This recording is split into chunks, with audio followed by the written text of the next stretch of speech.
People ask, do you like this? Well, no. I mean, any human being, if we're honest about it, you don't want to be hated by anybody. You want everybody to love you. But I was asked last December, somebody asked me, a supporter asked me a very interesting question at dinner.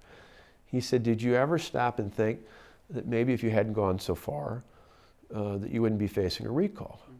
I said, yeah, sure. I said, but if I hadn't taken the steps I took, we wouldn't have fixed things. And I said, you know, for my kids and their generation, I don't want them to inherit a Wisconsin that's not at least as great, if not greater, than the one I inherited.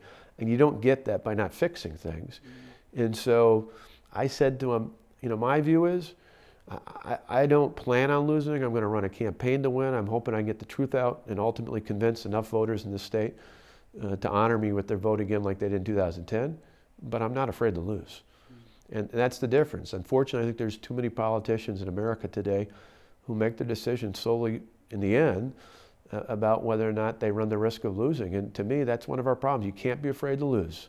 You shouldn't plan on it, but you should make decisions that are ultimately about what's right and what's just and what's best, not just for yourself, but for the next wave of young people who are going to inherit our states and our country, and not be afraid to lose along the way.